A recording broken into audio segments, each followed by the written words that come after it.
Hello, everybody, and welcome to Navel Gazing, the Valley Indie podcast. My name is Jasmine Wright. I am the reporter for Ansonia, and we are joined today by not one, but two guests with very similar names and no relation. So we have the Alders from the first and second ward, Jacqueline Daniels and Jalen Daniels, and we're just going to take a second. I'm going to throw a few questions at you, sort of about, it's your first few months in office, all of that good stuff. But first, before any of that, I'm just going to turn it around to both of you, and if you just like to each take a moment to sort of introduce yourselves and who you are, and maybe what sort of inspired you to run for office. Thanks, Jasmine. And thank you for having us here, both Daniels, no relation, that we know of at least. And so happy to be here. Thank you to the watchers as well. Jalen, is it okay if I go first since I'm first ward? Of course, be my guest. Thank you. So I have been, a little bit about me, I've been a resident here for my whole life. I am 28 now.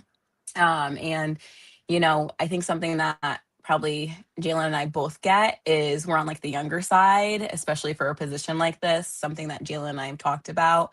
And I've talked about this with other people in our community that are like, wow, like you're getting involved in politics and it's great to see the younger crowd. They genuinely are so happy to have people join the fight with them.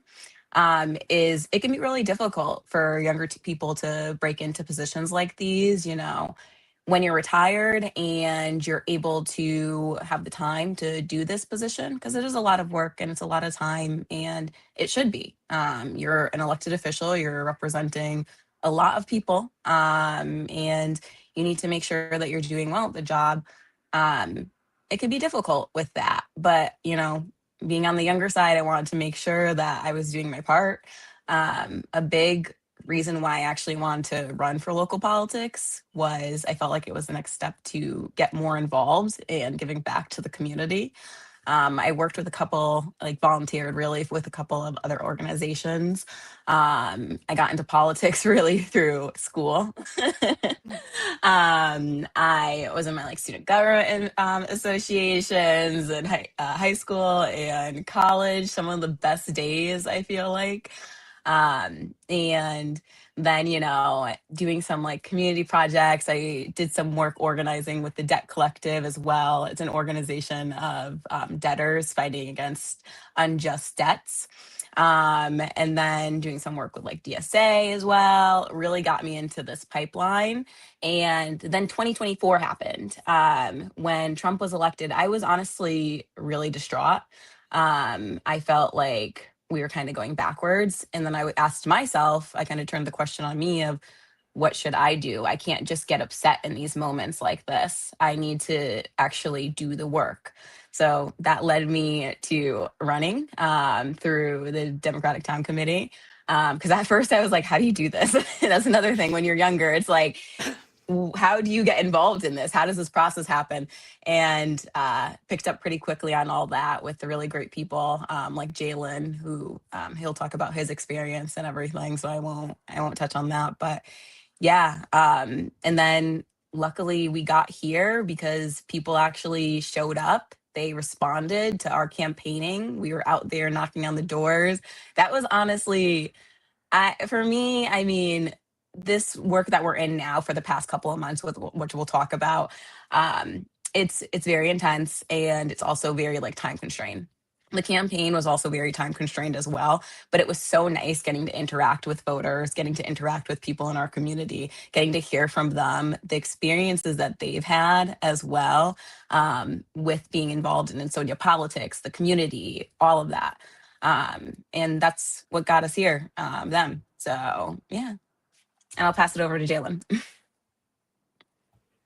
Thank you, Jackie. For me, also, hi, Jalen Daniels, over from Ansonia, second ward. I've lived in Ansonia since about 2019, 2020. I'm originally from Derby, Connecticut, so right across the way. But I spent a lot of time in Ansonia when the projects were originally up over on Olson Drive. Had a lot of family members that lived over there.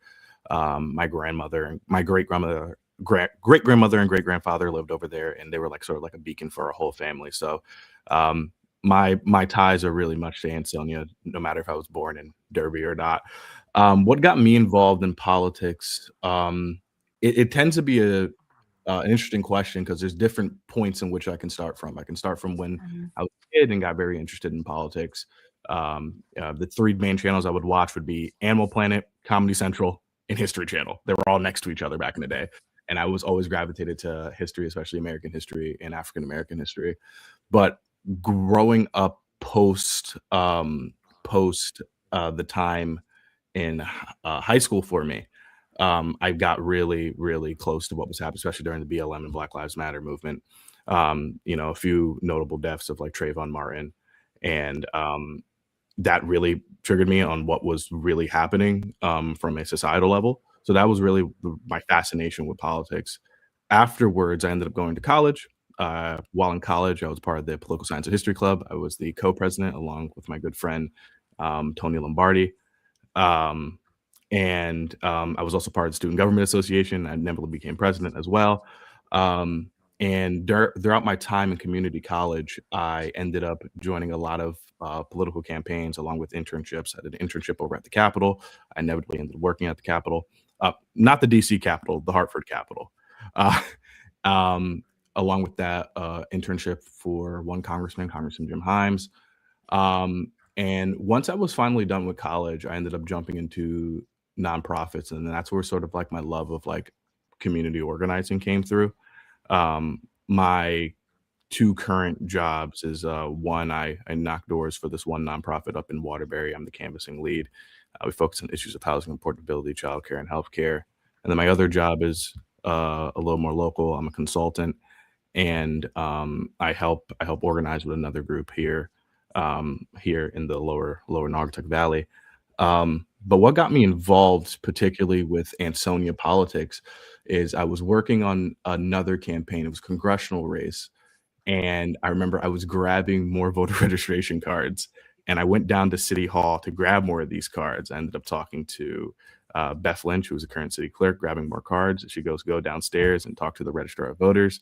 At the time, it was Thom Mafio. Fantastic dude. He gave me the voter registration cards. He seen that I had a knock and a care for politics and with a background. He recommended I join first he recommended that I become registrar of voters. And I was like, I just got here. No, I'm good on that. I said, no, I'm good on that. But he did recommend that I get in touch with the Democratic Town Committee. I did not know how to join the Democratic Town Committee. So I sent my resume over to the chair.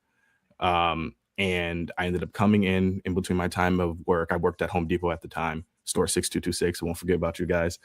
And the first thing that came out of John's mouth, the chair at the time, he goes, "We've been waiting for you." Coming into the DTC, I was the youngest person there. Now I'm not, which is great. We need more young people involved. But at the time, I was 20. I was 23 when they asked me to run. 24 when I was on the ballot. And man, as we all know, in 2023, we lost badly. We got fully swept across the board. And I say this often, it was the longest ride to Shafrio as I ever took in my life. And I was only driving down from the Armory. It was so long. But I'm glad that over the past 2-3 years, we ended up fully bouncing back and taking back everything. And I was so glad to have folks like Jackie Pohl standing with me. And even to my opponents, they were very, very nice and respectful this time around. But yeah, that's my story here, and why I got involved. Yeah, and that's I think one of the very first stories I ever covered was part of the 2023 election. Although actually, I was covering Derby for that one. I was freelancing at the time. I wasn't even full time here yet. But yeah, I completely forgot that yeah, Jalen, you were on the ballot back then too, right? And so it's just like a complete 180 from 2023 to 2025. You touched on earlier, you both sort of talked about national political issues and sort of how they spurred you to want to get involved locally. But I also wanted to ask about something that showed up in both of your campaign platforms that I guess I haven't had the chance to ask about as much on this podcast, but you've both talked about renter protections in some form or another. Um, Jalen, I think your platform included creating a fair rent commission, which I believe some other places in Connecticut have. And Jackie, your platform had also mentioned, protections from displacement for renters, things like that. And so I was just wondering, what does tackling this issue in your position look like? What sort of capabilities do you have? Are there certain things you're working towards? It's been a couple of months since getting into office, so are you still trying to figure out how to navigate that?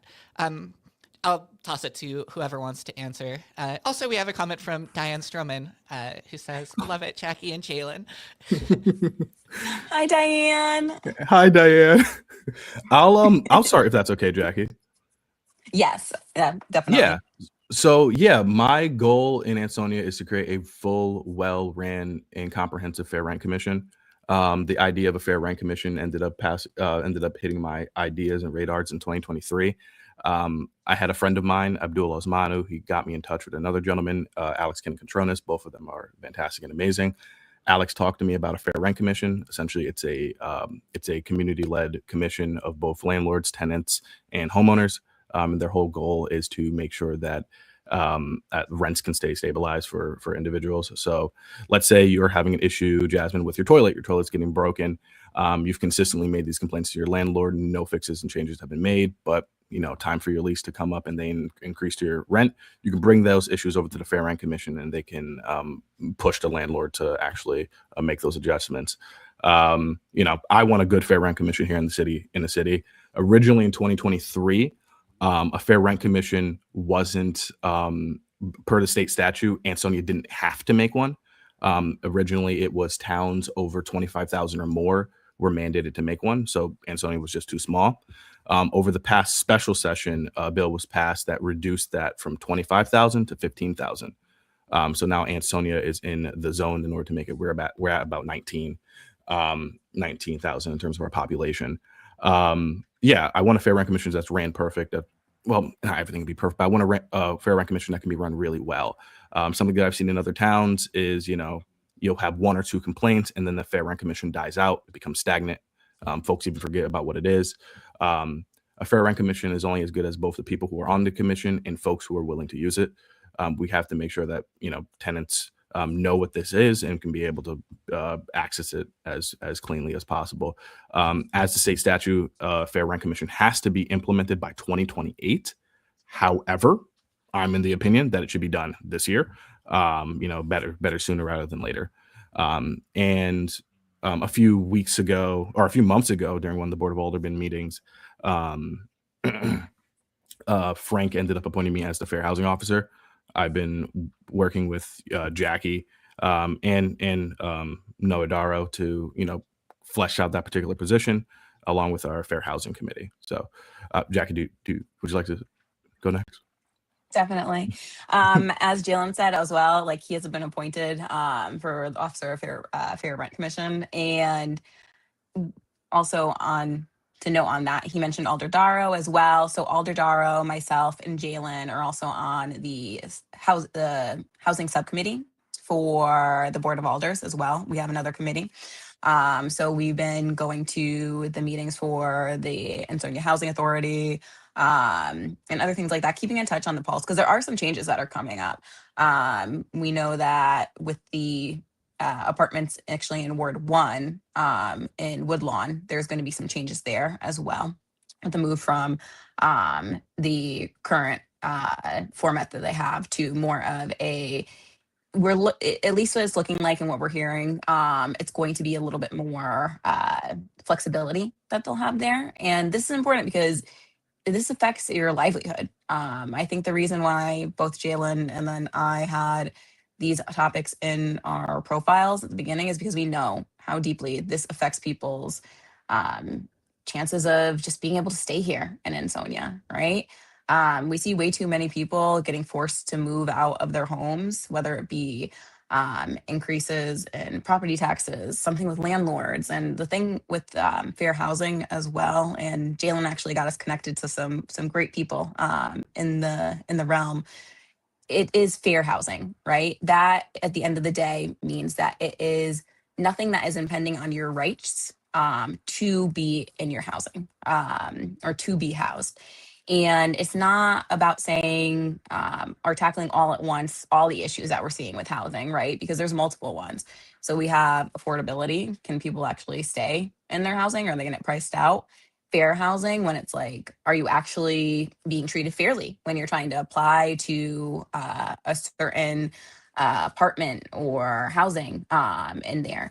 And what Jalen's talking about right now, what we're discussing, is the fair housing component of that. So having that fair housing, fair rent commission, at that point, we are ensuring that renters are not being kind of taken around the block for something that they might not know, right? It is, I think it's a really difficult process.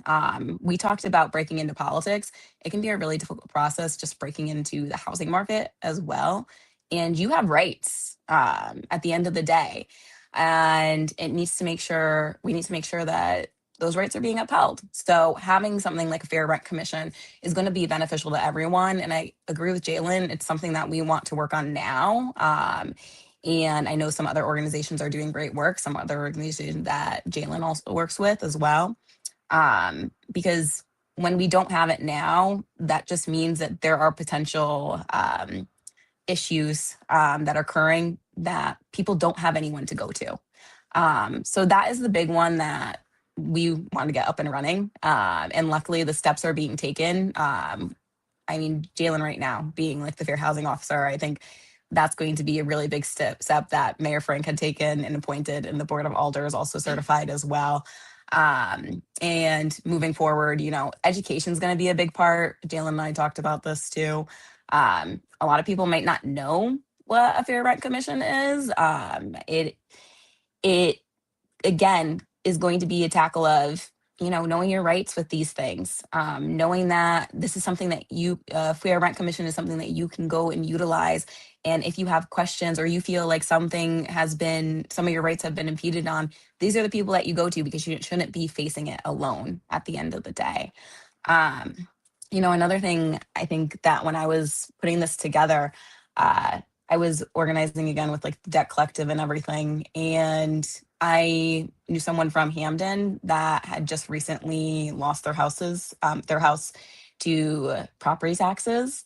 And she's a close friend of mine. And to see that happen and know that it's happening like very often, and the budget issues that we're facing right now as well, it concerns me, because she's not a single story at the end of the day. She's an amazing person, and she is a senior citizen. She is on a fixed income. And the difficult thing is that a lot of people are on a fixed income, and it can happen to anybody.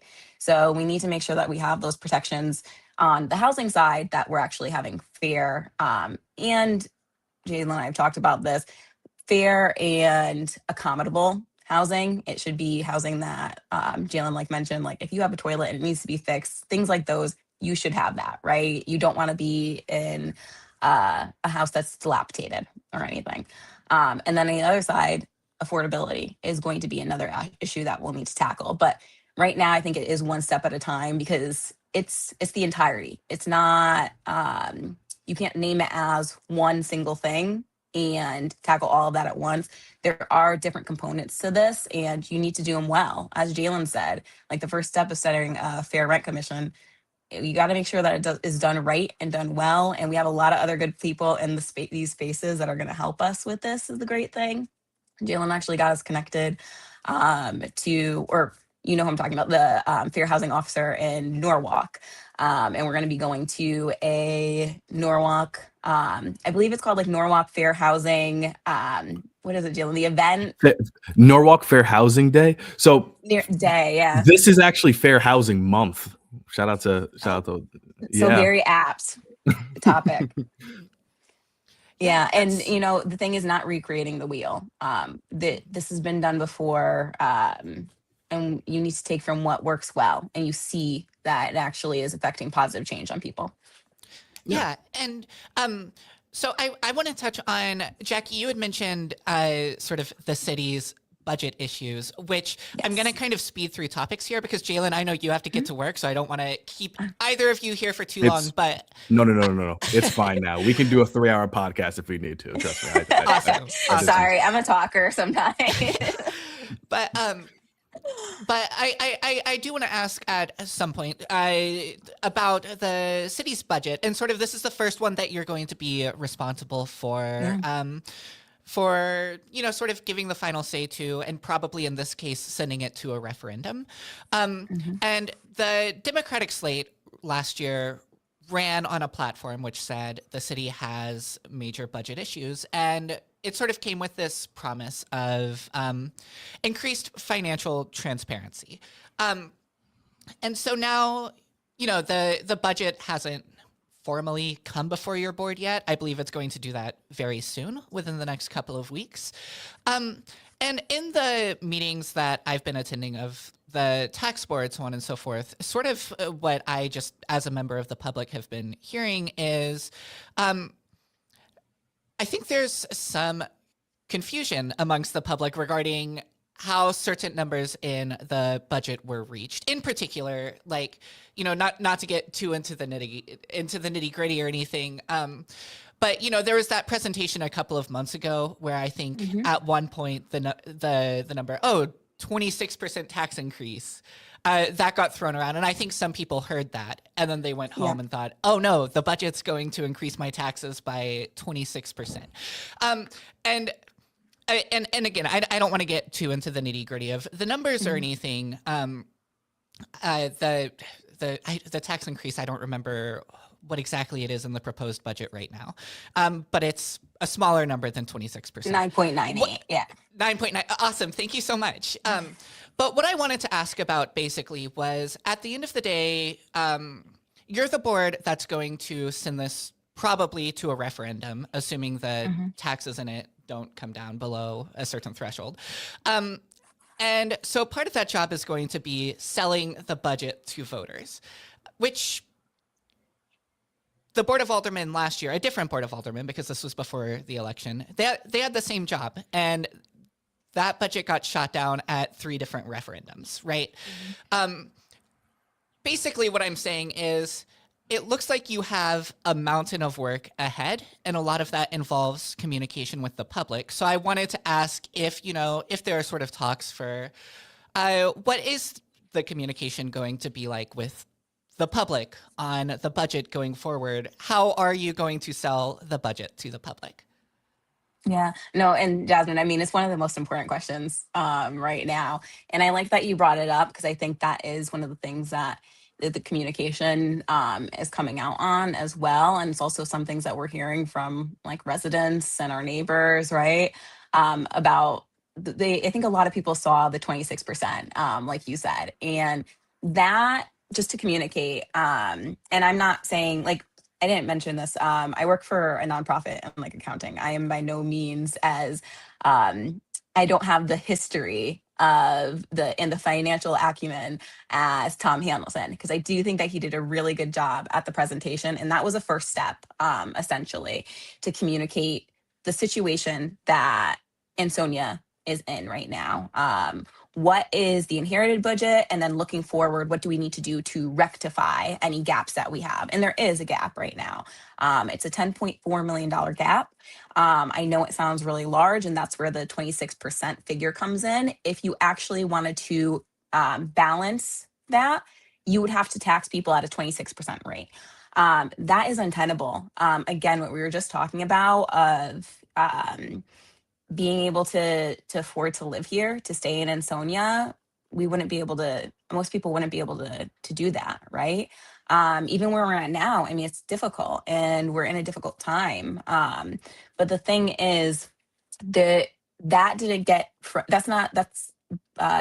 come from just like one thing or one issue coming up of like, oh, we have a bill due for $10.4 million, right? No, we have a city that is continuously operating and takes money to fund as well those operations that we need to do just to keep the lights on at the end of the day, right? But then there's also gaps that were accumulated as well from using previous budgets, or using money in previous budgets that we didn't necessarily have. So revenue that we didn't have incoming, which is something that's going to have to be a long-term fix if we're talking about long-term as well. And also the $41 million WPCA sale that people know about as well. And I think they were asking for a while of like, where did that $41 million go?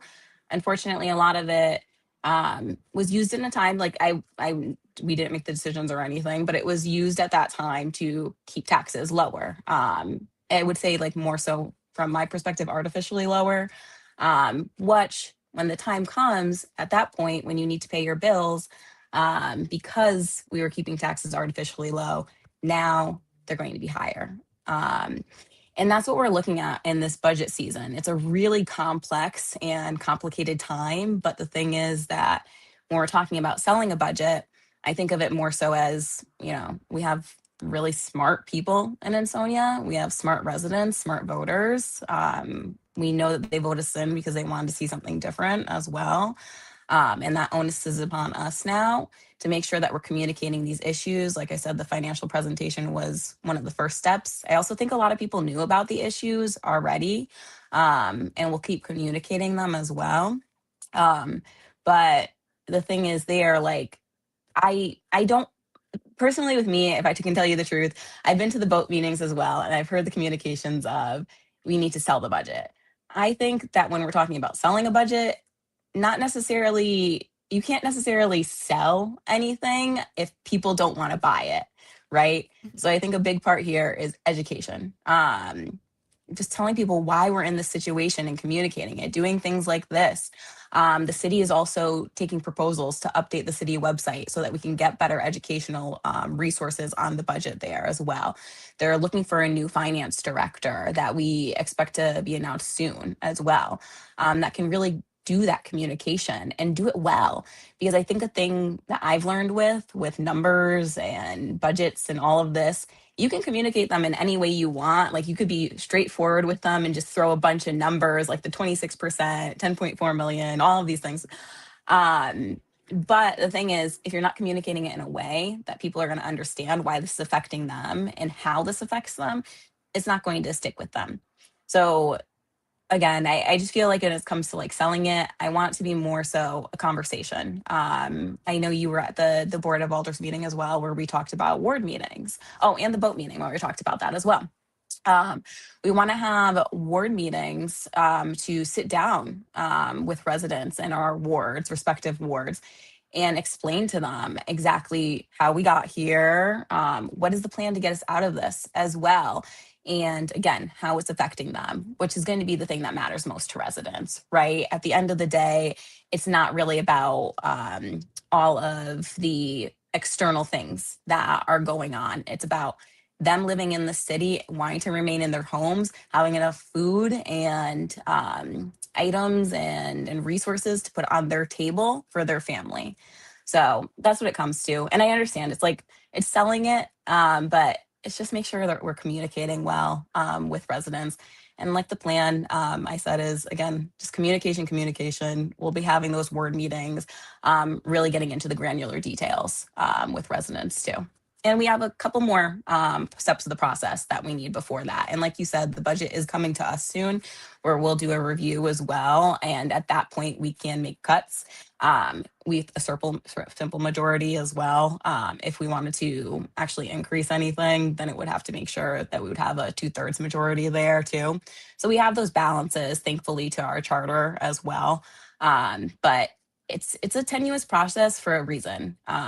It's to make sure that we're doing the best that we can to keep the lights on, but also make sure that people aren't going to be so negatively affected by this as well. And I'll just throw on because we got a comment from a viewer here, which I'll put up on the screen.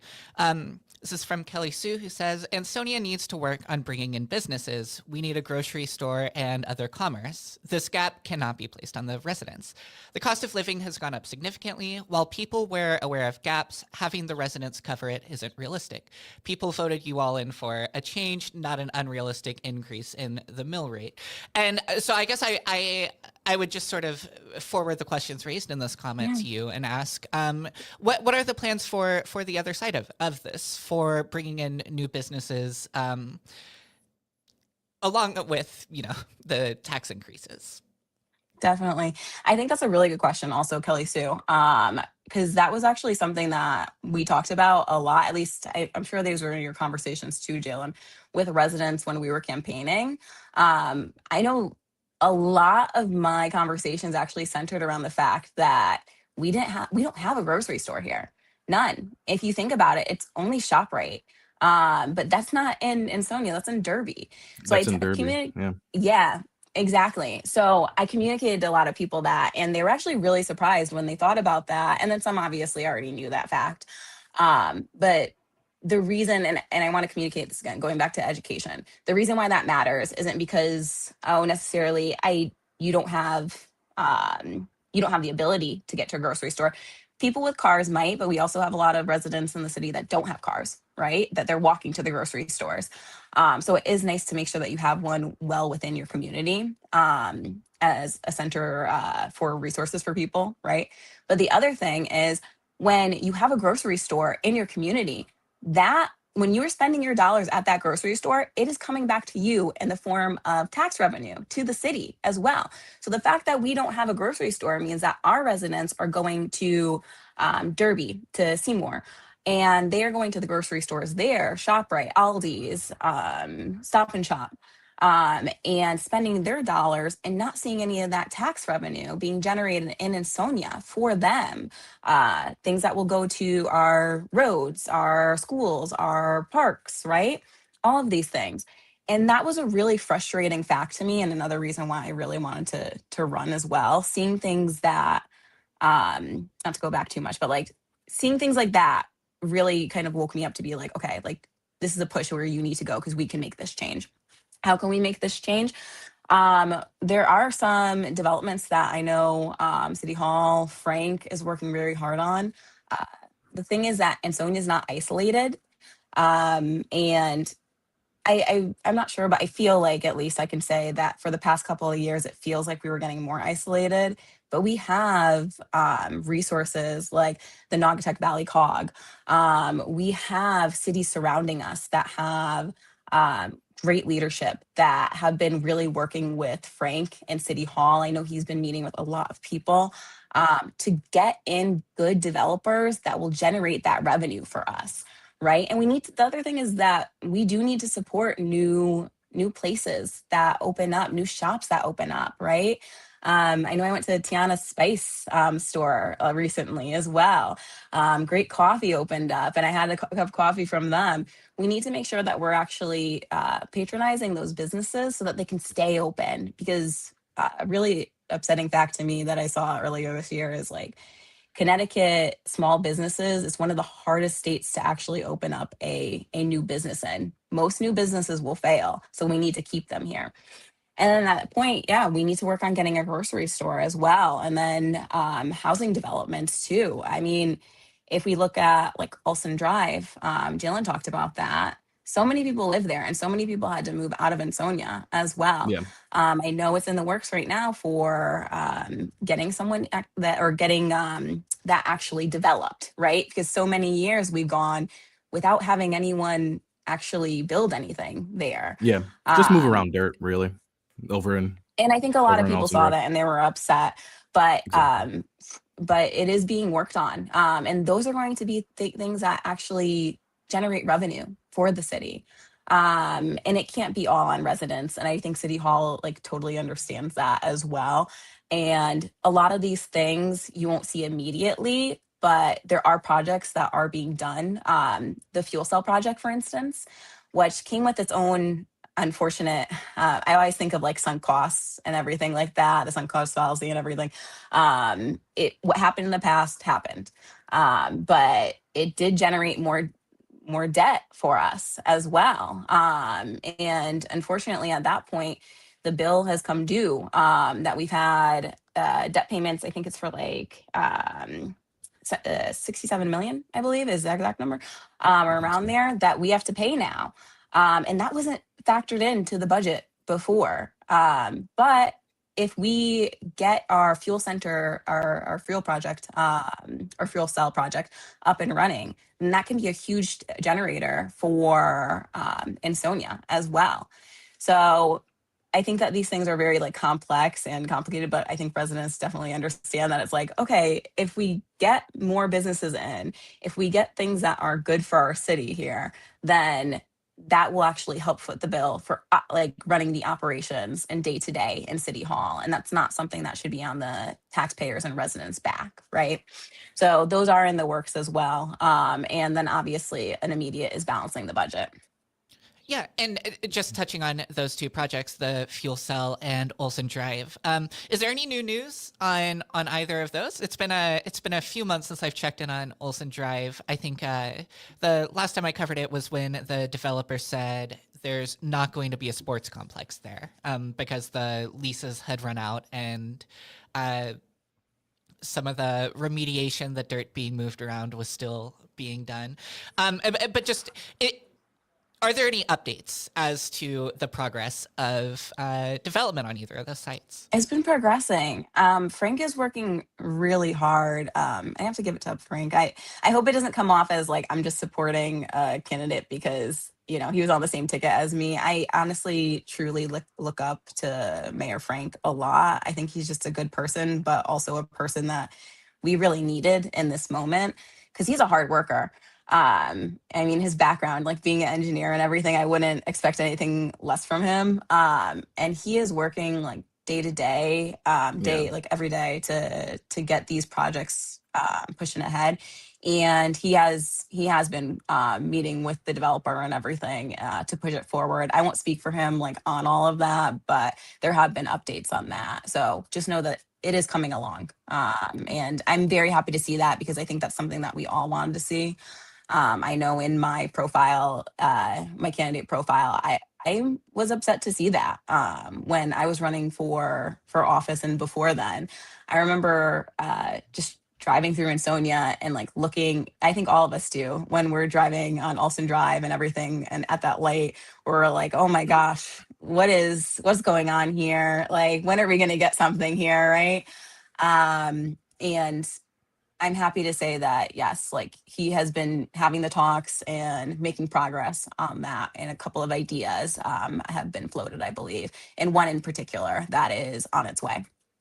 Yeah. He spoke to me and Jackie about it and a few other members. And I'm hopeful that something will come there too. I'm going to echo what Jackie said. You know, both of those lots for the old Olson Drive had a lot of memories, and the fact that it's just been flattened with no proper development there. You know, it's sad, but Frank has been giving us hope that something's coming soon, and he's been working hard on it too. He's working he's working a lot of hours. He's working a lot of hours in that office. Yeah, honestly. And then on the Olson Drive, we talked about Olson Drive. On the fuel cell, where Farrell's is, right? And Old Copper and Brass and everything. And that's near and dear because that's in Ward 1 and right on the bridge of Ward 2 as well. So we have a lot of vested interest in that to see that come to fruition because that's great space. And I think a lot of, I mean, I know like sometimes we'll forget about like the past and everything, but that we got funding from that. I know our state officials had worked on getting funding for the brownfield. And I remember seeing that and I was like, oh my gosh, like what's going to come here and everything. And unfortunately it's been stunted for so many years, but it's being worked on. And I know you were, I think that meeting, luckily like we have you covering as well, like the Board of Alder meetings, but we actually got previous Senator Hale on that project because he works extensively. He has a large background in green energy and literal projects for fuel cells that he's done for other municipalities as well. So we have him working on that. And moving that project along forward. It's a complicated project because unfortunately with the deals that were made, essentially it's you have one vendor that you went to, and then you had another vendor that you went to with another contract, and now you have two vendors that are supposed to be working on this one project that we have. So a little bit, it got a little bit complicated there, but it is being moved along, and it's not something that we'll see like next month, but it is something that's actually coming into the near future, luckily. And a lot of it is also dependent on the how it goes about with like state funding and everything like that. So I hope to see that up and running sooner rather than later, in the grand scheme of things, with how long that Farrell's has been kind of another stuck project, a stunted project that we've seen. Gotcha. And I have one last question for both of you before I let you go. And this one's a fun one. I have to ask about the billboards. I was driving down Bridge Street yesterday, and I'm going to put it on the screen. This is what I see driving down Bridge Street. Yeah. Do you By know where Bridge those Street, came from? there's one Have you by, seen those? I don't know. I don't know. I have no clue. So I know there's one on Bridge Street. There's also one by Munch as well. And yeah, I saw those ones. I saw those too. And yeah, at first I didn't realize, I'm not gonna lie, I didn't realize who it was. I didn't know who it was And either. I didn't, and I yeah, was like, oh, he looks I thought it, familiar. yeah. And then I realized, I was like, oh my gosh, yeah. Yeah, that was I think it was just a fun thing to see I, actually the other day. It kind of did get me. yeah, it did. It made me chuckle because I was thinking about it too. When billboards are like that for posts or for political candidates, usually there's like a tagline of who puts it out, and I didn't see any like official writing from it being done from like the RTC. Yeah. So maybe it came from him. Mm. For the love of the game, he just put it out. I don't know. Love of the Those are game. expensive too. Yeah, those are, yeah. It was an interesting one. It was a fun one. Thank you for the Yeah. for the question as well. Yeah. What was I gonna say? I totally forgot. But yeah, yeah. I always say to people, I'm like, I went to school with his kids as well. So like I just see him as like another person, like being Cassetti, that like I remember from so like far back where like he's always been this figure, I feel like, and it's interesting to see his face on a billboard where I was like, wow. Yeah, I do have one Like, more question I oh. want to forward, which had Mhm. slipped my mind. But under the last administration, a lot of the city meetings were held through Zoom only, and now there's been a 180, and this was something that was said on the campaign trail as well, where now they're in person only. And back then, you had people saying, you had some members of the public saying, "Hey, bring these meetings in person. I don't want to do this over Zoom. It's not completely transparent." And now you have people saying the opposite. "Hey, I can't make it to all of these in-person meetings. Can we do them over Zoom? That would be more transparent." And is there some sort of happy medium between the two hybrid meetings, or anything like that in the works? Would you like to answer that, Jackie? Because I can tell you my Yeah. feelings on it. No, definitely. Well, I think it comes down to like an accessibility thing as well. So yes, I think there's a happy medium. A lot of things that we actually talked about when we were first coming into office, because that was a whirlwind, too, in all honesty. Like it was a transition that it might have been able to go like smoother and everything. But I think at where the city's at and everything, it was very difficult. And I want to give credit to everyone that was part of the transition team. I think that they did their best, and like everyone that like helped to like pass on information as well. But also we didn't have a lot of investment previously into the IT in City Hall. And I would like to see more investment into our IT as well, not through funding from like the taxpayers directly, but through grants, if we can get those as well. That's just something that's been on my mind. And I know I've communicated it as well, to City Hall, and they've been very receptive about that too, especially for people helping on that end.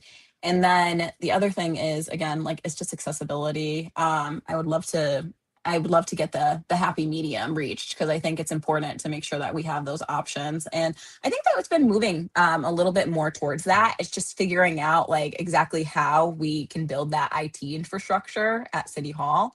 Um, so, for instance, when we did the financial presentation, that was like a scramble to make sure that, and I know that like City Hall and the mayor's office specifically had worked to make sure that we actually had a Zoom recording for it, and a Zoom. I'm not techie. I just want to say, but a Zoom room chat thing, whatever we're on right now, the Zoom webinar for it as well. And those things like that, it's really important, because at that point, like those messages need to reach residents too, right? But also having the in-person factor, I think, is really important. I know when we were actually like campaigning and everything, like that was discussion that we had with residents, that they wanted to see more of the in-person meetings, especially when we're paying for operations at City Hall. Why don't we operate in City Hall, right? So yes, long answer short, yes, it is working on like a happy medium there. And I think the steps are being taken, especially when it comes to meetings that are really necessary to communicate to residents, or information and meetings that are necessary to communicate with residents. Go ahead, Jalen. And then I was going to say, Yeah, we and also had like our FOIA training that says like it is okay to meet in well, both in person and online as well. yeah, I wanted to jump in too. When I was originally at the Capitol too, how they do it post pandemic, it's also hybrid as well. You can see all the meetings that are happening in real time, but there was still a component where you can physically go in and watch it yourself. When it comes to expressing and explaining information as public officials, it's extremely important for there to be access for people to understand what's going on and how they can physically see it. But also from the component of a constituent, um, what you're able to do at the Capitol, I think is so beautiful, is you're either able to go in there in person and testify, or you can do it over Zoom. Especially with the way that Connecticut is, 45 minutes is a long drive. My Connecticut state of mind can't handle it. Being able to Zoom in to testify for bills that you really do appreciate and really do love, it's a blessing to be able to do that. And even in our own like even in our own like beautiful city, folks can't always make it to testify. I would love some type of hybrid option, but as our current infrastructure is, it's not possible, but it is in the works, and that's something I know to be certain. So that's good. Mhm, mhm. Gotcha. Yeah. Thank you both so much. I think that's all of the questions that I had for today, and I ran way over what I told you I was going to be. I think I said like 20 minutes, and we're running up on 50 now. But thank you both so much again. And yeah, hopefully we'll be able to have more conversations in the future. Thank you for taking the time out of your morning to speak with us. And yeah, if Thank there's you. This is like such a Thank great step. And honestly, this is another way that we're able to communicate exactly where the city's at, some future steps and everything. So just appreciate like you and the Valley ND. Yeah. Awesome. Thank you both so much. So that was first and second ward alders, Jacqueline Daniels and Jalen Daniels. Again, no relation. Have a wonderful rest of your day, both of you, and thank you for joining. Thanks. Thanks all. Bye. Bye. And yeah, just a couple more things before we sign off. Just a couple of quick budget updates as far as what's coming next in each of the Valley towns. Let's see if I can share my screen real quick. In Ansonia, there is a tax board meeting tonight, 6 p.m. Alderman Chambers of City Hall. The tax board could vote to approve a budget tonight, and then after that, it will head to the city's Board of Aldermen. We just had 2 members of that board on stream. Their next meeting is scheduled for April 14th, so those are sort of the next steps. The tax board could modify that budget tonight before they send it off to the Board of Aldermen. And in Derby, the tax board just voted Tuesday to adopt a preliminary budget. It's not final yet, but a preliminary budget has been adopted. And then I believe, let's see, where was this? Yeah. Oh, here it is. Here it is. This is what I was looking for. So a public hearing on that preliminary budget is scheduled for Tuesday, April 14th. That is next Tuesday, 6 days from now. And finally, I'll keep this one brief. Seymour, they just had their annual town meeting, and that town meeting precedes, the upcoming referendum. That's going to be Tuesday, April 21st, so about 2 weeks from now, from 6 a.m. to 8 p.m. at the Seymour Community Center. So, yeah, those are the upcoming budget dates for Ansonia, Derby, and Seymour. And I think that's all that I had. Thank you all so much again for tuning in. Thank you to Jackie Daniels and Jalen Daniels for joining this morning, and have a great rest of your day.